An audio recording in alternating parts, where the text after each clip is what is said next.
Good thoughts only पर आप सभी का स्वागत है। आज की कहानी है वो सुनो जो ना कहा गया हो।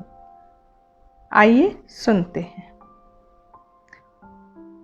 बहुत समय पहले की बात है। एक राजा ने अपने बेटे को अच्छा शासक बनाने के मकसद से एक जैन मास्टर के पास भेजा। जैन मास्टर ने कुछ दिन अपने साथ रखने के बाद युवराज को 1 साल के लिए अकेला जंगल में रहने भेज दिया। जब युवराज लौटे तो मास्टर ने पूछा, बताओ तुमने जंगल में क्या सुना? युवराज बोले, मैंने कोयल की कूकू सुनी, नदियों की कलकल सुनी, पत्तियों की सरसराहट सुनी, मधुमक्खियों की गुंजन सुनी, मैंने झींगुर का शोर सुना, हवा की धुन सुनी। युवराज अपना अनुभव सुनाता चला गया।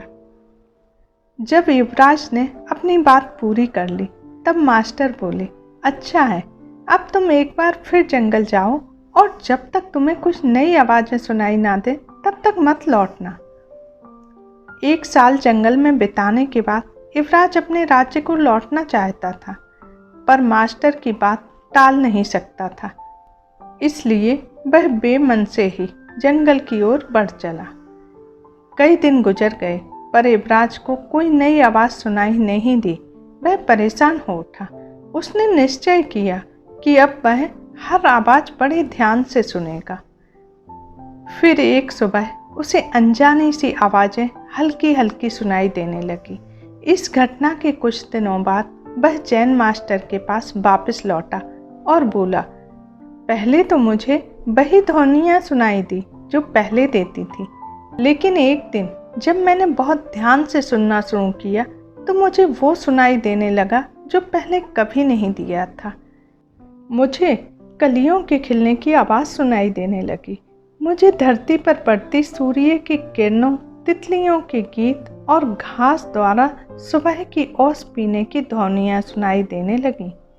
यह सुनकर जैन मास्टर खुश हो गए और मुस्कुरा कर बोले, अनसुने को सुनने की क्षमता होना एक राजा की निशानी है, क्योंकि जब कोई शासक अपने लोगों के दिल की बात सुनना सीख लेता है, बिना उनके बोले उनकी भावनाओं को समझ लेता है, जो दर्द बयान ना किया गया हो उसे समझ लेता है, अपने लोगों की अनकही शिकायतों को सुन लेता है, केवल वही अपनी प्रजा का विश्वास जीत सकता है, कुछ गलत होने पर उसे समझ सकता है और अपने नागरिकों की वास्तविक आवश्यकताओं को पूरा कर सकता है। यह कहानी हमें यह बताती है, अगर हमें अपनी फील्ड में लीडर बनना है तो हमें वह सुनना सीखना चाहिए जो नहीं कहा गया, यानी हमें अपने काम को अलर्ट होकर करना चाहिए और अपने साथ काम करने वालों की ज़रूरतें और भावनाओं को समझना चाहिए, उनका ध्यान रखना चाहिए, तभी हम एक सच्चा लीडर बन सकते हैं। कहानी यहीं समाप्त होती है। आपको कहानी पसंद आई हो तो अपने मित्रों के साथ शेयर कीजिए, लाइक कीजिए और कमेंट करके बताइए आपको कहानी कैसी लगी।